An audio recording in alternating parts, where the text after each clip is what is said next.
कौसल्या सुप्रजा रामपूर्वा सन्ध्या प्रवर्तते उत्तिष्ठ नरशार्दूल कर्तव्यं दैवमाह्निकम् कौसल्या सुप्रजा रामपूर्वा सन्ध्या प्रवर्तते उत्तिष्ठ नरशार्दूल कर्तव्यं दैवमाह्निकम् उत्तिष्ठोत्तिष्ठ गोविन्द उत्तिष्ठ गरुडध्वज उत्तिष्ठ कमलाकान्ता त्रैलोक्यं मङ्गलं कुरु उत्तिष्ठोत्तिष्ठ गोविन्द उत्तिष्ठ गरुडध्वज उत्तिष्ठ कमलाकान्ता त्रैलोक्यं मङ्गलं कुरु मातः समस्त जगतां मधुकैटभारेः वक्षो विहारिणि मनोहर दिव्यमूर्ते श्रीस्वामिनि श्रुत जनप्रियदानशीले श्रीवेङ्कटेश दयिते तव सुप्रभातम् मातः समस्त जगतां मधुकैटभारेः वक्षो विहारिणि मनोहर दिव्यमूर्ते श्रीस्वामिनि श्रुत जनप्रियदानशीले श्रीवेङ्कटेश दयिते तव सुप्रभातम् तव सुप्रभातमरविन्दलोचने भवतु प्रसन्नमुखचन्द्रमण्डले विधिशङ्करेन्द्रवनिताभिरर्चिते वृषशैलनाथ दयिते दयानिधे अत्र्यादिसप्तऋषयः समुपास्य सन्ध्याम् आकाशसिन्धुकमलानि मनोहराणि आदाय पादयुगमर्चयितुम् प्रपन्नाः शेषाद्रिशेखर विभो तव सुप्रभातम् पञ्चाननाब्ज भव षण्मुखवासवाद्याः त्रैविक्रमादिचरितम् विबुधास्तुवन्ति भाषापतिः पठति वासरशुद्धिमारात् शेषाद्रिशेखर विभो तव सुप्रभातम्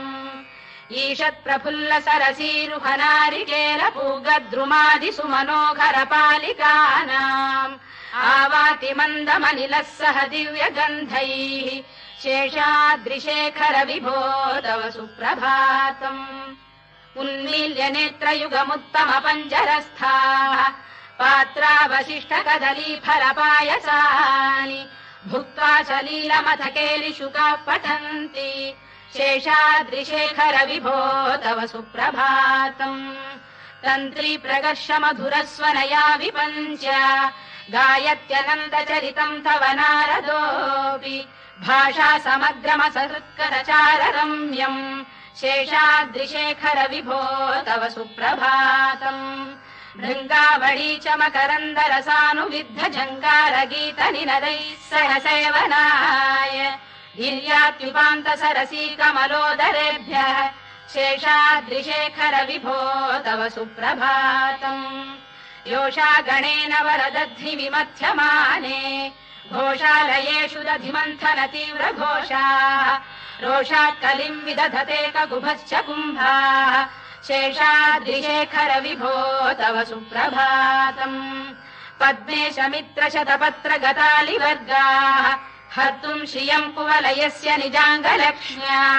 भेरी निनादमिव बिभ्रति तीव्रनादम् शेषाद्रिशेखर विभो तव सुप्रभातम्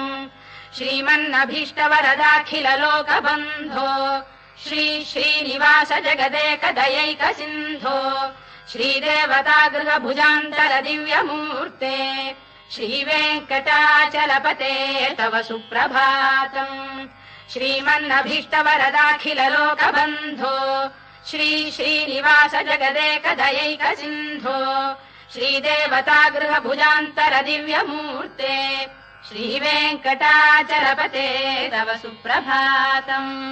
श्रीस्वामि पुष्करिणिकाप्लव निर्मलाङ्गाः श्रेयोर्थिनो हर विरिञ्च सनन्दनाद्याः द्वारे वसन्ति वरवेत्र हतोत्तमाङ्गाः श्रीवेङ्कटाचलपते तव सुप्रभातम् श्रीशेषशैल गरुडाचल वेङ्कटाद्रिनारायणाद्रिवृषभाद्रिवृषाद्रिमुख्याम् आख्याम् त्वदीय वसतेरनिशम् वदन्ति श्रीवेङ्कटाचलपते तव सुप्रभातम् सेवापराः शिव सुरेश कृशानुधर्म रक्षोऽम्बुनाथ पवमान धनाधिनाथाः बद्धाञ्जलि प्रविलसन्निज शीर्षदेशाः श्रीवेङ्कटाचलपते तव सुप्रभातम् घाटीषु देविह गराज मृगाधिराज नागाधिराज गजराज हयाधिराजाः स्वस्वाधिकारमहिमाधिकमर्थयन्ते श्रीवेङ्कटाचलपते तव सुप्रभातम् सूर्येन्दुभौम बुधवाक्परिकाव्यसौरि स्वर्भानुकेतुदिविषत्परिषत्प्रधानाः त्वद्दासदास चरमावधिदासदासाः श्रीवेङ्कटाचलपते तव सुप्रभातम् त्वत्पादधूलिभरितस्फुरितोत्तमाङ्गाः स्वर्गापवर्गनिरपेक्ष निजान्तरङ्गाः कल्पागमाकलनयाकुलताम् लभन्ते श्रीवेङ्कटाचलपते तव सुप्रभातम् त्वद्गोपुराग्रशिखराणि निरीक्षमाणाः स्वर्गापवर्गपदवीम् परमाम् श्रयन्तः मर्त्या मनुष्य भुवने मतिमाश्रयन्ते श्रीवेङ्कटाचलपते तव सुप्रभातम् श्रीभूमिनायक दयादिगुणामृताब्धे देवादिदेव जगदेक शरण्यमूर्ते श्रीमन्ननन्त गरुडाधिभिरर्चिताङ्घ्रे श्रीवेङ्कटाचलपते तव सुप्रभातम् श्रीपद्मनाभ पुरुषोत्तम वासुदेव वैकुण्ठ माधव जनार्दन चक्रपाणे श्रीवत्स चिह्न शरणागत पारिजात श्रीवेङ्कटाचलपते तव सुप्रभातम् कन्दर्पदर्पहर सुन्दर दिव्यमूर्ते कान्ताकुजाम्बुरुह कुड्मललोल दृष्टे कल्याण निर्मल गुणाकर दिव्य कीर्ते श्रीवेङ्कटाचलपते तव सुप्रभातम् मीनाकृते कमठकोल नृसिंहवर्णिन् स्वामीन् परश्वत तपोधन रामचन्द्र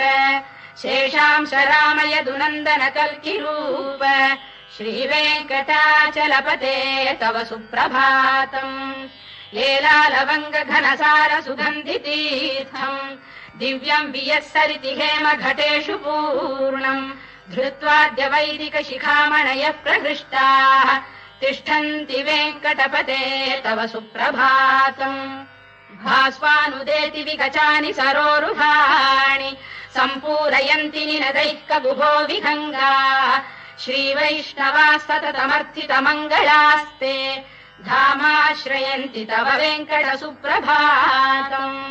ब्रह्मादयः सुरवराः समहर्षयस्ते सन्तः सनन्दन मुखास्तव योगिवर्याः धामान्तिके तव हि मङ्गलवस्तु हस्ताः श्रीवेङ्कटाचलपते तव सुप्रभातम् लक्ष्मीनिवास निरवद्य गुणैक सिन्धो संसार सागर समुत्तरणैकसेतो वेदान्त वेद्य निज वैभव भक्त भोग्य श्रीवेङ्कटाचलपते तव सुप्रभातम् लक्ष्मीनिवास निरवद्य गुणैक सिन्धो संसार सागर समुत्तरणैकसेतो वेदान्त वेद्य निज वैभव भक्त भोग्य श्रीवेङ्कटाचलपते तव सुप्रभातम् इत्थम् वृषाचलपतेरिह सुप्रभातम् ये मानवाः प्रतिदिनम् पठितुम् प्रवृत्ताः तेषाम् प्रभात समये स्मृतिरङ्गभाजाम् प्रज्ञाम् परार्थसुलभाम् परमाम् प्रसूते इत्थम् वृषाचलपतेरिह सुप्रभातम् ये मानवाः प्रतिदिनम् पठितुम् प्रवृत्ताः तेषाम् प्रभात समये स्मृतिरङ्गभाजाम् प्रज्ञाम् परार्थसुलभाम् परमाम् प्रसूते कमलाकुचूचुक कुङ्कुमतो नियतारुणितातुलनीलतनो कमलायतलोचन लोकपते विजयी भव वेङ्कटशैलपते कमलाकुचूचुक कुङ्कुमतो नियतारुणितातुलनीलतनो कमलायतलोचन लोकपते विजयी भव वेङ्कटशैलपते चतुर्मुख षण्मुख पञ्चमुख प्रमुखाखिल दैवत मौलिमणे शरणागत वत्सल सारनिधे परिपालय माम् वृषशैलपते अतिवेलतया तव दुर्विषहैरनुवेलकृतैरपराधशतैः भरितम् त्वरितम् वृषशैलपते परया कृपया परिपाहि हरे अधिवेङ्कटशैलमुदारमतेर्जनताभिमताधिकदानरतात् परदेवतया गदितान्निगमै कमलादयितान्न परम् कलये कलवेणुरवावशगोपवधू शरकोटिवृता स्मरकोटिसमात् प्रतिवल्लविकाभिमतात् सुखदात् वसुदेवसुतान्न परम् कलये अभिराम गुणाकरदाशरथे जगदेकधनुर्धर धीरमते रघुनायक राम रमेश विभो वरदो भवदेव दया जलधे अवनीतनया कमनीय करम् रजनीकर चारुमुखाम्बुरुहम् रजनीचर राजतमो मिहिरम् महनीयमहम् रघुराममये सुमुखम् सुहृदम् सुलभम् सुखदम् स्वनुजम् च सुखाय ममोघशरम् अपहाय रघुद्वहमन्यमहम् न कथञ्चन कञ्चन जातु भजे विना वेङ्कटेशम् ननाथो ननाथ सदा वेङ्कटेशम् स्मरामि स्मरामि हरे वेङ्कटेश प्रसीद प्रसीद प्रियम् वेङ्कटेश प्रयच्छ प्रयच्छ विना वेङ्कटेशम् ननाथो ननाथः सदा वेङ्कटेशम् स्मरामि स्मरामि हरे वेङ्कटेश प्रसीद प्रसीद प्रियम् वेङ्कटेश प्रयच्छ प्रयच्छ अहम् दूरतस्ते पदाम्भोजयुग्म प्रणामेच्छयागत्य सेवाम् करोमि सकृत्सेवया नित्यसेवा फलम् त्वम् प्रयच्छ प्रयच्छ प्रभो वेङ्कटेश अज्ञानिना मया दोषानशेषान् विहितान् हरे क्षमस्वत्वम् शेषशैलशिखामणे अज्ञानिना मया दोषानशेषान् विहितान् हरे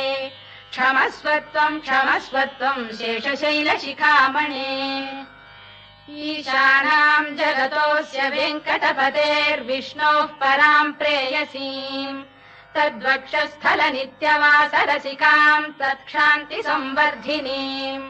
पद्मालङ्कृतपाणिपल्लवयुगाम् पद्मासनस्थाम् श्रियम् वात्सल्यादिगुणोज्ज्वलाम् भगवतीम् वन्दे जगन्मातरम् ईशानाम् जगतोऽस्य वेङ्कटपतेर्विष्णोः पराम् प्रेयसीम् तद्वक्षस्थल नित्यवासरसिकाम् तत्क्षान्ति संवर्धिनीम् पद्मालङ्कृतपाणिपल्लवयुगाम् पद्मासनस्थाम् श्रियम् वात्सल्यादिगुणोज्ज्वलाम् भगवतीम् वन्दे जगन्मातरम् श्रीमन्कृपाजलनिधे कृत सर्वलोक सर्वज्ञ शक्तनत वत्सल सर्वशेषिन् स्वामिन् सुशील सुलभाश्रित पारिजात श्रीवेङ्कटेश चरणौ शरणम् प्रपद्ये श्रीमन्कृपाजलनिधे कृत सर्वलोक सर्वज्ञ शक्तनत वत्सल सर्वशेषिन् स्वामिन् सुशील सुलभाश्रित पारिजात श्रीवेङ्कटेश चरणौ शरणम् प्रपद्ये आनूपुरार्पित सुजात सुगन्धि पुष्प सौरभ्य सौरभकरौ समशन्निवेशौ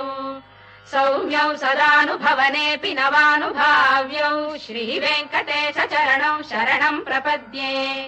सद्यो विकासि समुदित्व रसान्द्र राग सौरभ्य निर्भर सरोरुह साम्यवार्ताम् सम्यक्षु साहस पदेषु विलेखयन्तौ श्रीवेङ्कटेश चरणौ शरणम् प्रपद्ये रेखामयध्वज सुधाकलशातपद्रवज्राम्बुशाम्बुरुह कल्पक शङ्ख चक्रैः भव्यैरलङ्कृततलौ परतत्त्वचिह्नैः श्रीवेङ्कटेश चरणौ शरणम् प्रपद्ये ताम्रोदरद्युतिपराजित पद्मरागौ बाह्यैर्महोभिरभिभूत महेन्द्रनीलौ उद्यन्नखांशुभिरुदस्त शशाङ्कभासौ श्रीवेङ्कटेश चरणौ शरणम् प्रपद्ये सप्रेम भीति कमलाकर पल्लवाभ्याम् संवाहनेऽपि सवधिक्लममादधानौ कान्थाववाङ्मनसगोचरसौ कुमार्यौ श्रीवेङ्कटेश चरणौ शरणम् प्रपद्ये लक्ष्मीमही तदनुरूप निजानुभाव नीलादिदिव्यमहिषीकर पल्लवानाम् आरुण्य संक्रमणतः किल सान्द्ररागौ श्रीवेङ्कटेश चरणौ शरणम् प्रपद्ये नित्यानमद्विधि शिवादि किरीटकोटि प्रत्युक्तदीप्त नवरत्नमः प्ररोहैः